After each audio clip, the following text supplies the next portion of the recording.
Escolhidos de Deus nós somos, preparados quero sempre estar. Olá, escolhidos de Jesus! Estamos hoje então no review aqui, né? A gente vai aprender um pouquinho mais sobre o episódio 6 da série The Chosen. Nós estamos aqui nesses momentos especiais compartilhando com você uma opinião aqui sobre esses episódios, baseado sempre na palavra de Deus. Eu peço desculpas para vocês se vocês escutam um certo barulhinho, um fundo que não está muito bom, porque é o seguinte, tá muito calor aqui onde eu estou gravando. Eu tive que deixar a janela aberta, então o ventilador ia fazer bastante barulho também. Então eu deixei aqui a janela aberta, então se você escutar um barulhinho ou outro, me desculpa, mas tenta prestar atenção na nossa mensagem de hoje. Vamos lá então ao episódio 6 da série mais bacana que temos hoje, que realmente edifica as famílias, que é a série The Chosen, aqui no canal Professor Rodrigo Batista.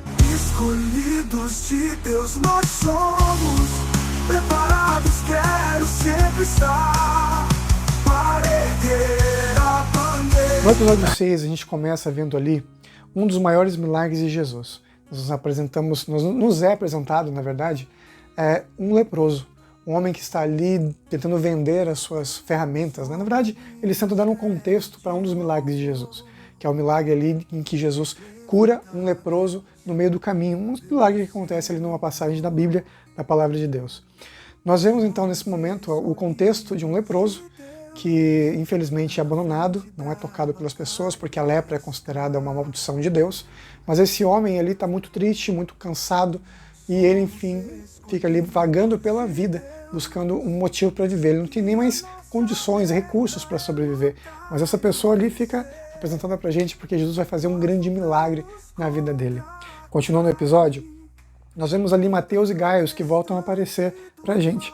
E eles estão morrendo de medo. É uma cena clássica de alívio cômico, né? Porque nós vemos os dois ali, no meio da multidão, no meio da cidade de Cafarnaum, com um baú cheio de ouro, morrendo de medo de serem atacados, de serem roubados pelas pessoas. Esse ouro que eles têm ali é o pagamento da suposta dívida de Pedro, que depois que eles vendem ali os peixes da pesca miraculosa, eles pagam suas dívidas. Só lembrando que essa história da dívida não é bíblica. Foi só um contexto que os produtores criaram para casar a história e os personagens se encontrarem.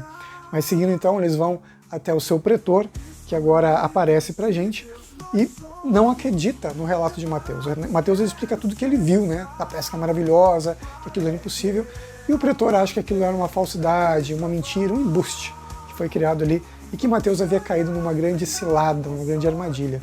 Mas ele pede para que Mateus continue de olho naquela história.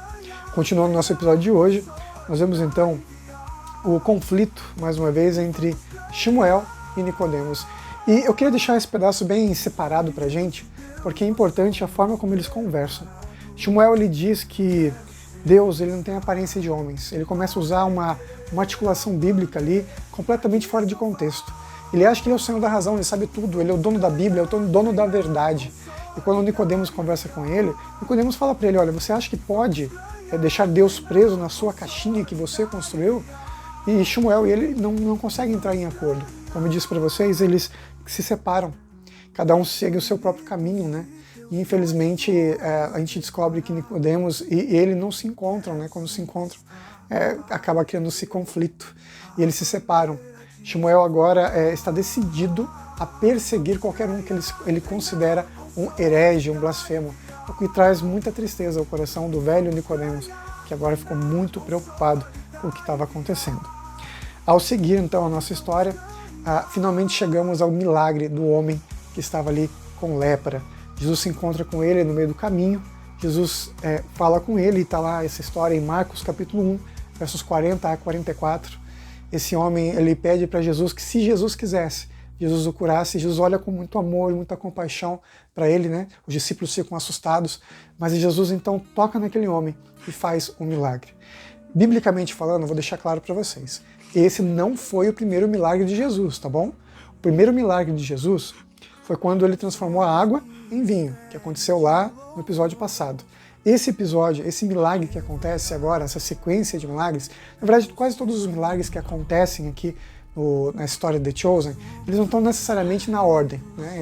Os produtores foram pegando, casando alguns milagres e criando um contexto para eles para apresentar para a gente então os milagres de Jesus e criar histórias em torno desses milagres.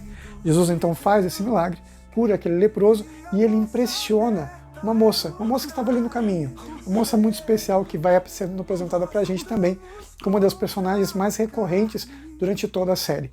E essa moça então ela corre para se encontrar com algumas pessoas para contar desse milagre de Jesus. Ela se torna uma testemunha porque ela viu Jesus curando uma pessoa, curando um homem que estava ali com lepra. Aquele homem vai até Jesus porque a sua irmã havia dito para ele que havia visto a água se tornar em vinho, né? Então o milagre de água em vinho estava se espalhando e em seguida então ele vai até ela e ele vai até Jesus, na verdade, e pede esse milagre e Jesus então concede com muito amor e carinho, abraçando esse homem, tocando nele, mas pedindo para que ele não dissesse para ninguém sobre o milagre, porque Jesus ainda estava naquele período em que ele estava começando o seu ministério, ele não queria muita popularidade para não chamar muita atenção e poder chegar nas pessoas, né? O Evangelho de Marcos cita muito isso como um grande segredo. Jesus sempre está pedindo para as pessoas não falarem muito, ficarem quietinhas, não espalharem a mensagem, mas é claro, quando você e eu recebemos milagres, o que a gente faz? A gente quer contar. E é o que ele faz, né? A Bíblia conta que esse homem vai para a cidade e além de seguir os conselhos de Jesus, ele acaba desobedecendo também. Ele começa a falar que ele foi curado por um homem especial, chamado Jesus, que ele havia encontrado no caminho. Bom, Pedro e Mateus, eles se encontram e tem um certo conflito entre eles. Infelizmente eles batem boca, eles conversam, o conflito deles aumenta, só para deixar claro pra gente o quanto os dois não se gostam, como eles são antagonistas mesmo, né? Um não suporta mais a presença do outro. Mas Mateus, ele quer acreditar.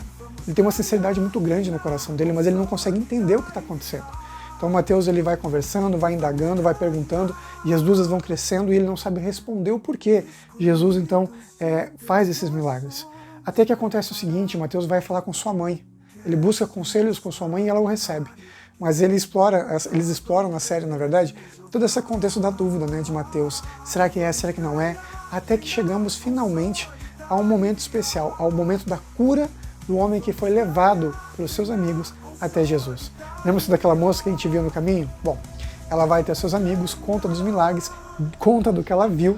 Então ela e os seus amigos levam um homem paralítico da cintura para baixo até Jesus. Só que quando elas chegam até Jesus, ela e seus amigos, eles não conseguem chegar.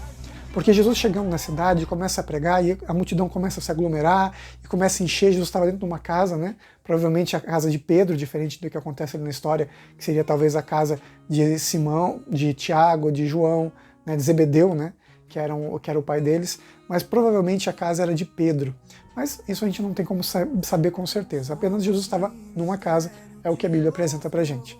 Então o contexto apresenta ali pra gente que aquela multidão se aglomera e nós vemos então dois personagens muito interessantes que tinham sumido da história, que é Abigail e o Josué, as crianças que haviam se encontrado com Jesus e sabiam quem ele era. Mateus entra em diálogo com eles chamam ele para onde eles estavam e começam a ver então e ouvir os ensinamentos de Jesus. Até que aquele homem que estava então paralítico é levado até Jesus, seus amigos em desespero, mas acreditando em Jesus, vão até ele, cruzam a multidão, sobem por cima da casa e descem no seu amigo, então, por entre o telhado, né? Tiram o fogo da casa e descem até Jesus com fé de que Jesus poderia fazer o milagre. Aquele momento é muito especial. Jesus olha para aquele rapaz e diz para ele: os teus pecados estão perdoados. Mas quem pode perdoar pecados senão Deus? Então ele faz isso. Não sabemos por que aquele homem estava com a sua paralisia. Talvez fosse por algum pecado, talvez por alguma coisa errada que ele tenha feito. Mas o que nós sabemos é que ele então é curado. E Jesus diz isso para ele: os teus pecados estão perdoados. Mas aquilo traz uma certa irritação. Shmuel, nosso fariseu preferido, vai até lá e fica indignado com aquilo, começa a ter seus pensamentos. Jesus então olha para ele e cita um texto da Bíblia mesmo, porque Jesus fala como se estivesse lendo os pensamentos daqueles homens, e estava mesmo. Né? E eles começam a pensar: quem é Deus? Quem é esse Jesus para perdoar pecados? Deus não pode ser homem não pode ser Deus, o ser humano não tem o poder de Deus. E Jesus lê o coração deles, diz o que eles estão pensando e faz a seguinte pergunta: o que é mais fácil? Dizer os teus pecados estão perdoados? Ou dizer: levanta-te, toma o teu leito e anda? Levanta e anda. Jesus então mostrou que ele tem poder para perdoar pecados. Isso impressiona o coração de todos aqueles homens. Nicodemos estava lá perto, ouvindo aquilo tudo que estava acontecendo, vendo o que estava acontecendo.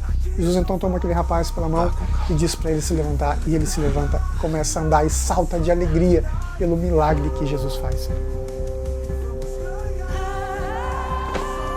Como a multidão era muito grande, causou-se uma grande confusão, o que fez com que os romanos viessem e Jesus teve que sair então pelas portas dos fundos. Nicodemos tenta se encontrar com Jesus e não consegue, mas ele começa a falar com Maria e pede para ter um encontro especial com Jesus, para conversar com Jesus. Maria atende o seu pedido e vai ter Jesus, mas isso só no próximo episódio. Nesse momento, para terminar o nosso episódio, Jesus ao sair se encontra com Mateus. Não diretamente. Jesus passa por Mateus acha que não foi visto, Jesus para, olha para Mateus, dá aquele olhar, mas aquele olhar e mostra o seguinte: olha, eu estou te vendo, eu te conheço. Mateus sente isso no coração. Então Jesus segue o seu caminho. E assim nós terminamos esse episódio especial do The Chosen, o 6º episódio, prometendo pra gente um encontro especial de Jesus com Nicodemos. Mas isso só no próximo episódio da série The Chosen. Fique com Deus, fique em paz e sempre coloque no seu coração esse pensamento e essa certeza.